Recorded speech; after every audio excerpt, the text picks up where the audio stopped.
Hello, good evening dear students. आज हम लोग सेमेस्टर 6 में जो एग्ज़ाम्स होने वाला है अभी उसके फाइनेंशियल मैनेजमेंट सब्जेक्ट में जो थ्योरी आता है आपके एग्ज़ाम्स में, उस थ्योरी को अभी हम लोग डिस्कस करेंगे। मैं हर दिन आप लोगों के लिए कुछ नए सब टॉपिक के ऊपर एक वीडियो लेकर आऊँगा जिसको आप लोगों के एग्ज़ाम्स के लिए सब यूज़फुल थ्योरीज उसमें डिस्कस किए जाएंगे। जैसे आज का जो हमारा पहला सेशन है इसमें हम आपको बताएंगे कि फाइनेंशियल मैनेजमेंट क्या होता है और फाइनेंस क्या होता है, फिर फाइनेंशियल मैनेजमेंट का फंक्शंस क्या है, ये सब चीज़ें हम लोग अभी आज के क्लास में डिस्कस करेंगे। सबसे पहले फाइनेंस क्या होता है इसके बारे में हम लोग जानते हैं। आपको जैसा कि पता है कि कोई भी बिजनेस ऑर्गेनाइजेशन को रन करने के लिए फाइनेंस का बहुत ज़्यादा इम्पोर्टेंस है। कोई भी बिजनेस ऑर्गेनाइजेशन को रन करने के लिए जो मनी का रिक्वायरमेंट होता है उसी मनी को हम लोग फाइनेंस बोलते हैं। जिस कोई भी बिजनेस ऑर्गेनाइजेशन को रन करने के लिए जो मनी का इम्पोर्टेंस होता है, जो मनी का रिक्वायरमेंट होता है, उसी मनी को हम लोग फाइनेंस बोलते हैं। अब आपको पता है ये भी बात कि बिना मनी का हम कोई भी बिजनेस को रन नहीं कर सकते, आइदर वह ट्रेडिंग ऑर्गेनाइजेशन हो या फिर नॉन ट्रेडिंग ऑर्गेनाइजेशन हो, मनी का रिक्वायरमेंट उसके लिए बहुत ज़्यादा है। तो मनी को ही, उसी मनी को हम लोग फाइनेंस बोलते हैं। अब इस फाइनेंस को मैनेज कैसे किया जाता है? आपको पता है कि मैनेजमेंट के कितने सारे ब्रांचेज होते हैं, उस ब्रांचेज में एक मैनेजमेंट का ब्रांच फाइनेंशियल मैनेजमेंट भी होता है। तो सबसे पहले मैं आपको ये बताऊंगा कि फाइनेंशियल मैनेजमेंट क्या होता है, फिर फाइनेंशियल मैनेजमेंट का जो फीचर्स होता है या फाइनेंशियल मैनेजमेंट का इंपॉर्टेंस क्या है बिजनेस में, इसके बारे में हम लोग डिस्कस करेंगे। तो चलिए आइए आपको मैं पहले ये बता मैनेजमेंट क्या होता है। फाइनेंशियल मैनेजमेंट आपको जैसे नाम से पता चल रहा है कि यह मैनेजमेंट का एक पार्ट होता है। This is the integral part of the management, जिसमें हम लोग ये डिस्कस करते हैं कि फाइनेंस का प्लानिंग कैसे करेंगे, फाइनेंस मतलब मनी की प्लानिंग बिजनेस ऑर्गेनाइजेशन में कैसे करेंगे, फिर फाइनेंस को हम कैसे रेज करेंगे मार्केट से, उस जो रेज्ड फाइनेंस है, जो मनी हम लोग मार्केट से रेज करते हैं, उस फाइनेंस को बिजनेस में किस तरीके से यूटिलाइज किया जाएगा, उसको कैसे बिजनेस में यूटिलाइजेशन करना है। फिर हमारा कौन सा जो सोर्स ऑफ फाइनेंस होगा वो हमारे लिए काफ़ी किफ़ायती होगा, उसको ढूंढना, सोर्स ऑफ फाइनेंस जो हमारे लिए ज़्यादा सुटेबल होगा। फाइनेंशियल स्ट्रक्चर अपने ऑर्गेनाइजेशन का सेट करना कि हमारे कंपनी में कितना इक्विटी का मनी होगा, कितना डिवेंचर्स का मनी होगा, कितना फाइनेंशियल इंस्टीट्यूशन से लोन रेज किया जाएगा, ये डिसाइड करना, डिविडेंड पॉलिसी सेट करना, ये सब फाइनेंशियल मैनेजमेंट का जो होता है इंटीग्रल पार्ट होता है।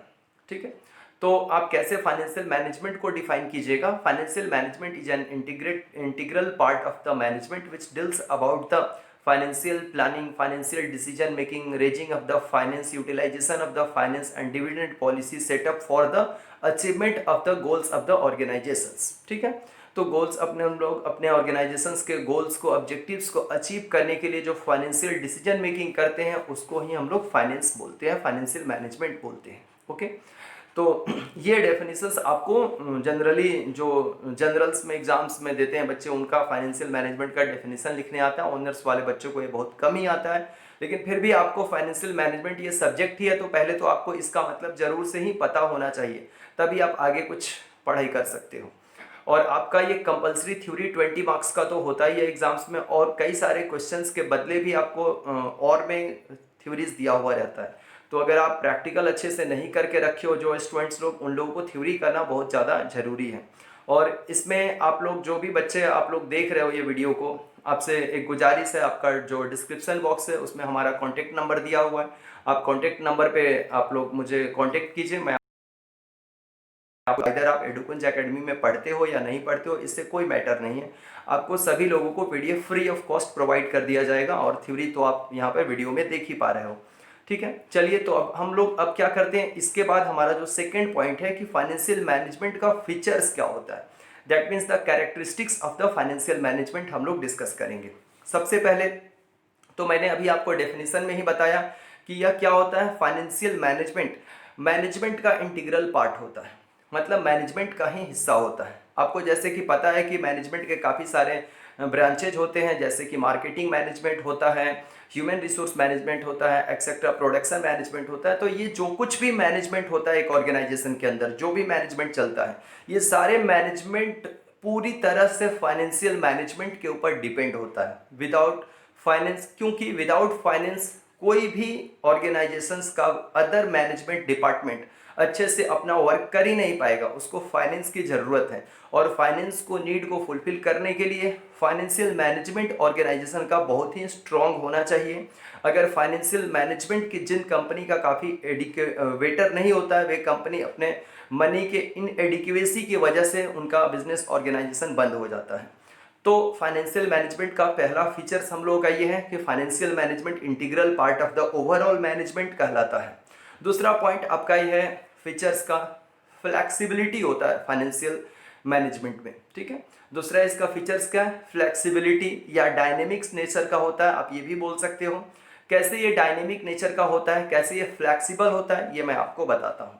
जैसे जो हमारे बिजनेस ऑर्गेनाइजेशन में जो फाइनेंशियल मैनेजर होते हैं, ये जब भी अपना फाइनेंशियल प्लानिंग करते हैं, फाइनेंशियल डिसीजन मेकिंग करते हैं, फाइनेंस के सोर्स ऑफ फाइनेंस ढूंढते हैं कि किस सोर्स से हमें अपने बिजनेस ऑर्गेनाइजेशन के लिए फाइनेंस रेज करना है, या फिर हमें फाइनेंस को किस तरीके से यूटिलाइजेशन करना है, ठीक है, डिविडेंड पॉलिसी कैसे सेट करना है, इन सभी बातों में फ्लेक्सिबिलिटी होता है। मतलब मैं फाइनेंशियल मैनेजमेंट ऐसा नहीं है, फाइनेंशियल मैनेजर ऐसा नहीं है कि हर बार एक ही तरीके से वो अपना डिसीजन मेकिंग करेगा अबाउट द फाइनेंस।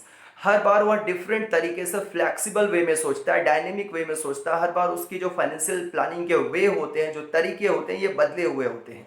फाइनेंस का रेज करने का जो सोर्स हमने एक बार जहाँ से रेज किया सोर्स, हर बार वहीं फाइनेंशियल स्ट्रक्चर में सोर्स ज़्यादा होगा, ऐसा कोई डिसीजन श्योर नहीं होता, कोई फिक्स नहीं होता है। ये फाइनेंशियल मैनेजर अपने ऑर्गेनाइजेशन के बेटरमेंट को ध्यान में रखते हुए ये सारे निर्णय को बदलते रहता है।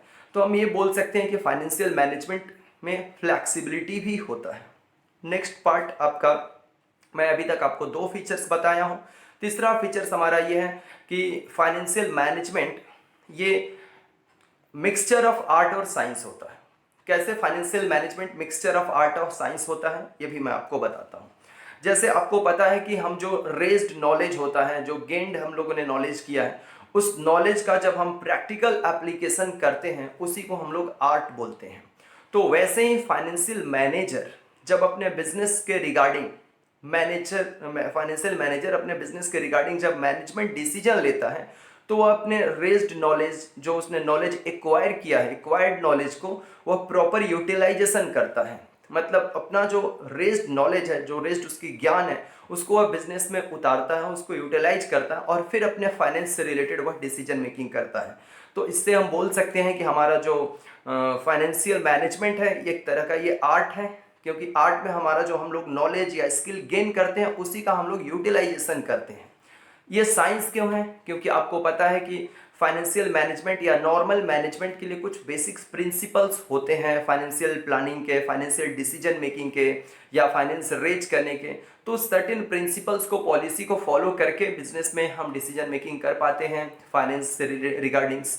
तो इस प्रिंसिपल्स को फॉलो करने की वजह से इसे हम क्या बोलते हैं, साइंस बोलते हैं। इस तरीके से हम फाइनेंशियल मैनेजमेंट को एक आर्ट भी बोल सकते हैं, मतलब ये आर्ट का भी मिक्सचर और साइंस दोनों का ये मिक्सचर होता है, ठीक है। नेक्स्ट पॉइंट हम लोगों का, मैं अभी तक 4 पॉइंट आपको फाइनेंशियल मैनेजमेंट का फीचर्स में बताया हूँ, कैरेक्टरिस्टिक्स में आपको 4 पॉइंट बताया हूँ। पहला पॉइंट हमने बताया था आपको कि यह integral part of overall management होता है। दूसरा पॉइंट मैंने आपको ये बताया था कि फाइनेंशियल मैनेजमेंट में फ्लैक्सिबिलिटी होता है। तीसरा पॉइंट मैंने आपको बताया था कि यह mixture of art and science होता है। 4 नंबर पॉइंट मैं आपको बताने जा रहा हूँ कि फाइनेंशियल मैनेजमेंट का यूनिवर्सल एप्लीकेशन होता है। दैट मीन्स यूनिवर्सल एप्लीकेशन, इस पॉइंट का आप नाम ऐसे भी बोल सकते हो, यूनिवर्सलिटी और यूनिवर्सल एप्लीकेशन।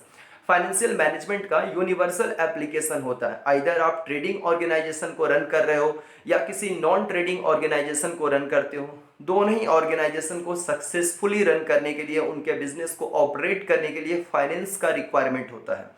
तो इस तरीके से हम बोल सकते हैं कि यह नॉन बिजनेस में या फिर बिजनेस में हर जगह पे फाइनेंस का इंपॉर्टेंस है, इसलिए हम इसको यूनिवर्सल एप्लीकेशन बोल सकते हैं फाइनेंस का, कि फाइनेंस में यूनिवर्सल एप्लीकेशन होता है।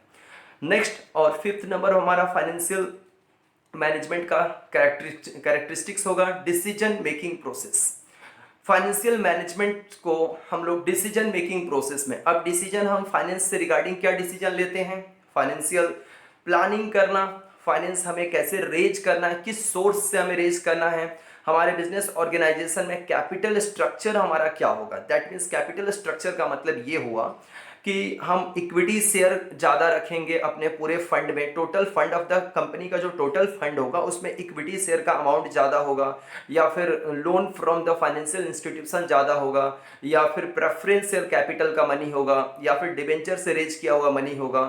तो या अगर सभी तरह के कुछ कुछ फंड होंगे, थोड़े थोड़े सभी तरह के फंड होंगे, डिवेंचर्स के भी होंगे, इक्विटी के भी होंगे, प्रेफरेंस के भी होंगे, रिजर्व एंड सरप्लस के भी होंगे, तो कितना मनी कौन सा होगा, इस रिगार्डिंग में डिसीजन मेकिंग प्रोसेस में हमें फाइनेंशियल मैनेजमेंट हेल्प करता है।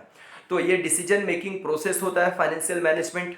फिर उसके बाद इसका सेंट्रलाइज्ड नेचर होता है फाइनेंशियल मैनेजमेंट का। नेक्स्ट आपका कैरेक्टरिस्टिक्स आप ये बोल सकते हो फाइनेंशियल मैनेजमेंट का कि फाइनेंशियल मैनेजमेंट का सेंट्रलाइज्ड नेचर होता है।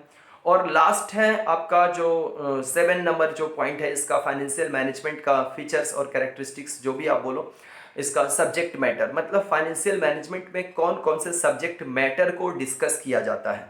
तो माय डियर स्टूडेंट्स, यहाँ पर सब्जेक्ट मैटर में obviously financial planning, raising of the finance, utilisation of the fund, dividend policy set करना और कैपिटल स्ट्रक्चर सेट करना, ये सब हमारे कंपनी का finance subject matter of the financial management होता है। एक फाइनेंशियल मैनेजर क्या फंक्शंस करता है, यही तो फंक्शंस करता है, वह परफॉर्म करता है कि हमारे ऑर्गेनाइजेशन में फाइनेंस आएगा तो किस सोर्स से आएगा। अगर फाइनेंस से सोर्स से अगर हमारा फाइनेंस आ गया तो उसको किस तरह से यूटिलाइजेशन करना है, हमें फिक्स्ड कैपिटल में कितना फाइनेंस को लगाना है, करेंट एसेट्स में कितना इन्वेस्टमेंट करना है, फिर कौन से प्रोजेक्ट में सक्सेसफुल होगा हमारे को इन्वेस्टमेंट करना, ये सब डिसीजन मेकिंग फाइनेंशियल मैनेजर करता है। तो ये पूरा आप लोगों को अभी 7 पॉइंट अभी बताया गया है characteristics of the financial management में। मैं एक बार इस पूरे पॉइंट को डिस्कस कर देना चाहता हूँ फिर से ओनली पॉइंट्स को, कि सबसे पहले हमने आपको बताया था कि फाइनेंशियल मैनेजमेंट एक integral part of overall management of the organisation होता है। फाइनेंशियल मैनेजमेंट में आपका फ्लेक्सिबिलिटी होता है। नेक्स्ट 3 नंबर पॉइंट है आपका financial management mixture of science and art होता है। देन आफ्टर आपका नेक्स्ट पॉइंट है कि फाइनेंशियल मैनेजमेंट का यूनिवर्सल एप्लीकेशन होता है। और भी मैंने आपको बताया था कि financial management decision making process में हमें हेल्प करता है, सेंट्रलाइज्ड नेचर होता है फाइनेंशियल मैनेजमेंट का। और उसका बाद वाला जो पॉइंट आपका सब्जेक्ट मैटर, मतलब फाइनेंशियल मैनेजमेंट के अंदर कौन कौन से सब्जेक्ट मैटर डिस्कस किए जाते हैं। तो ये सारे पॉइंट का मैंने एक्सप्लेनेशन भी आपको समझाया है। पीडीएफ आपको चाहिए पूरे थ्योरी के लिए तो आपको कांटेक्ट करना होगा हमारे नंबर पे, आपको सारा मिल जाएगा, ठीक है। देन आफ्टर मैं आपको अगला और लास्ट पॉइंट आज का डिस्कस करने वाला। हर दिन आप लोगों को 15 से 20 मिनट का वीडियो लेकर मैं आऊँगा और फाइनेंस के सारे थ्योरीज आपके एग्जाम्स के पहले पूरी तरह से क्लियर कर दिया जाएगा, ठीक है। नेक्स्ट आपका ये पॉइंट है यहाँ पर importance of financial management. Financial management का क्या इंपॉर्टेंस है। तो इंपॉर्टेंस ऑफ फाइनेंशियल मैनेजमेंट वाला जो पॉइंट है ना, इसको आपको पूरा एक्सप्लेन करके लिखने की जरूरत नहीं है, बस आप पॉइंट लिखोगे यहाँ पर काफ़ी है आपके एग्जाम्स में, ठीक है। ऐसा अगर लिखने के लिए आता है तब ये आएगा भी तो आपका 5 मार्क्स में लिखने के लिए आएगा। जो पॉइंट मैं बता रहा हूँ या जो पॉइंट आपको मैं पीडीएफ में सेट करके बना के रखा हूँ वो पॉइंट बोलने से इनफ है आपके एग्जाम्स के लिए। तो चलिए हम पहला पॉइंट यहाँ पर बताते हैं, इंपॉर्टेंस ऑफ फाइनेंशियल मैनेजमेंट।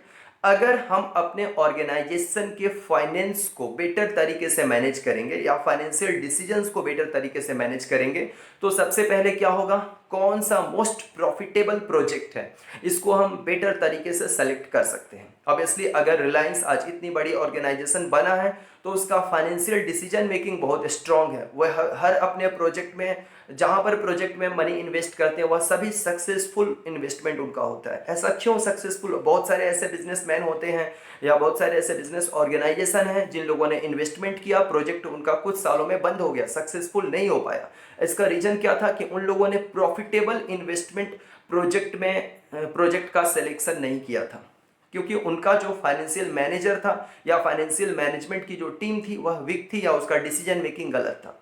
तो फाइनेंशियल मैनेजमेंट का टीम या फाइनेंशियल मैनेजर अगर हमारे ऑर्गेनाइजेशन में बहुत ही बेटर है, स्ट्रांग है हमारा financial making decision making process, तब हम इसमें ये डिसीजन ले पाते हैं कि हम लोग अपने कंपनी का जो प्रॉफिटेबल इन्वेस्टमेंट प्रोजेक्ट है उसको हम चूज कर पाते हैं। तो पहला इंपॉर्टेंट पॉइंट में इंपॉर्टेंस ऑफ एफएम में आपको क्या लिखना है, selection of the profitable investment project, selection of the profitable investment project. दूसरा आपका पॉइंट होगा डिटर्मिनेशन ऑफ द या फिर determination of the investment of the finance in the fixed and current assets, कि हमें जो फाइनेंस हमने रेज किया है उसको हम फिक्स्ड एसेट्स में कितना हमें इन्वेस्ट करना है, करंट एसेट्स में कितना हमें इन्वेस्टमेंट करना है, working capital that means working capital day to day activity को मेंटेन करने के लिए कितना कैपिटल हमें मेंटेन करके रखना है, ये सब डिसीजन फाइनेंशियल मैनेजर या फाइनेंशियल मैनेजमेंट टीम का होता है। उसके बाद हमारे कंपनी का जो कैपिटल स्ट्रक्चर होगा, आप लोगों को तो एक चैप्टर भी पढ़ना है, पढ़ाया भी गया है हमारे यहाँ पे। तो कैपिटल स्ट्रक्चर में क्या होता है, कैपिटल स्ट्रक्चर में आपको ये बताया जाता है कि एक कंपनी जो होता है उसमें सिर्फ ऐसा नहीं कि जैसे नॉर्मल सोल प्रोप्राइटर का बिजनेस होता है, तो सोल प्रोप्राइटर में पूरा ही पैसा सोल प्रोप्राइटर का होता है, प्रोप्राइटर का मनी होता है। लेकिन एक बड़े कंपनी में जो मनी होता है, टोटल फाइनेंस होता है, वह सिर्फ उसका सीईओ का पैसा नहीं होता है, उसमें बहुत सारे तरह के सारे शेयर होल्डर्स के मनी होते हैं। इक्विटी शेयर का फंड होता है, प्रेफरेंस शेयर का फंड होता है, डिवेंचर्स का फंड होता है, लोन रेज किया गया फंड होता है फाइनेंशियल इंस्टीट्यूशन से कंपनी का, फिर उसके बाद से आपका कंपनी का रिटेन्ड अर्निंग्स में होता है। तो ये सारा जो कैपिटल स्ट्रक्चर मैंने आपको बताया, इस कैपिटल स्ट्रक्चर में कितना ऑप्टिमम कैपिटल स्ट्रक्चर होगा, कितना हमें इक्विटी रखना सुटेबल होगा, कितना डिवेंचर्स हमारे कंपनी में रखना सुटेबल होगा, मतलब डिवेंचर्स को इशू करके कितना फाइनेंस रेज करना हमारे ऑर्गेनाइजेशन के लिए सुटेबल होगा, इक्विटी को इशू करके कितना फाइनेंस रेज करना हमारे ऑर्गेनाइजेशन के लिए सुटेबल होगा, ये सब डिसाइड करना ही फाइनेंशियल मैनेजमेंट का काम होता है। उसके बाद से आपका इन्वेस्टर्स जो हमारे ऑर्गेनाइजेशन के होते हैं उनको हमें बेटर कम्युनिकेशन करना पड़ता है अपने इन्वेस्टमेंट प्रोजेक्ट के बारे में, प्रोजेक्ट में जो भी इन्वेस्टमेंट होता है उनके बारे में इन्वेस्टर्स को कम्युनिकेट करना पड़ता है, उनको रिटर्न कैसे सेट करना है, यानी डिविडेंड या इंटरेस्ट के तौर पर उनको कैसे रिटर्न देना है, ये सब फाइनेंशियल मैनेजमेंट का वर्क होता है। देन आफ्टर यहाँ पर dividend payout ratio set करना, ये मैं बता दिया। रिटेन्ड अर्निंग का ऑप्टिमम यूज करना, रिटेन्ड अर्निंग का मतलब रिजर्व एंड सरप्लस भी होता है, जिसको आप लोग अकाउंट्स में बहुत अच्छे तरह से सुन रखे हो। ओके, तो आपका यहाँ पर नेक्स्ट जो पॉइंट है, ensure the optimum use of the retained earning. Retained earning का कैसे हम बेटर तरीके से ऑप्टिमम यूज कर सकते हैं, जो हमारा अर्न किया हुआ मनी रखा हुआ है यानी रिजर्व एंड सरप्लस में जो फंड पड़ा है उसे हम कैसे बेटर यूटिलाइजेशन कर सकते हैं। उसके बाद नेक्स्ट और लास्ट पॉइंट आपका है help in the possibilities for the, हमें फाइनेंशियल मैनेजमेंट ओवर कैपिटलाइजेशन या अंडर कैपिटलाइजेशन को अवॉइड करने में हेल्प करता है। फाइनेंशियल मैनेजमेंट हमें क्या करता है, कंपनी में ओवर कैपिटलाइजेशन मतलब जितना कैपिटल हमारे ऑर्गेनाइजेशन के लिए रिक्वायर्ड है उससे ज़्यादा फाइनेंस हमारे पास हो जाएगा, अब हमें पता नहीं चलेगा कि कहाँ प्रोजेक्ट में इन्वेस्टमेंट करना है। या अंडर कैपिटलाइजेशन हो गया मतलब जितना हमें कैपिटल की रिक्वायरमेंट थी उससे कम कैपिटल अगर हमने रेज किया तो हमेशा कैपिटल की फंड की शॉर्टेज रहेगी, जिसकी वजह से कई सारे हमारे प्रोजेक्ट सक्सेसफुली कंप्लीट नहीं भी हो सकते हैं। तो ये सारा डिसीजन लेना कि ओवर कैपिटलाइजेशन ना हो, अंडर कैपिटलाइजेशन ना हो, इन सब की पॉसिबिलिटीज़ को रोकने में, अवॉइड करने में फाइनेंशियल मैनेजमेंट हेल्प करता है। तो ओके माय डियर स्टूडेंट्स, खत्म करने से पहले मैं आपको एक बार एफएम का सारे इंपॉर्टेंट पॉइंट को बोलना चाहता हूँ, बोलने के बाद मैं ये वीडियो को स्टॉप करूँगा। सबसे पहला आपका जो फाइनेंशियल मैनेजमेंट का इंपॉर्टेंस है यह है कि selection of the profitable investment project, profitable investment project में का सिलेक्शन करना। दूसरा है determination of the investment in the fixed capital and the working capital. उसके बाद optimum utilisation of the capital structure. Then point आपका है communication to the investors, determination of the dividend payout ratio. उसके बाद से capital structure का optimum capital structure set करना, retained earning का ऑप्टिमम यूटिलाइजेशन करना and help in avoiding of the over and under utilisation, under capitalisation of the finance. ये सब point है आपका इंपॉर्टेंस ऑफ फाइनेंशियल मैनेजमेंट में आपको पढ़ना है।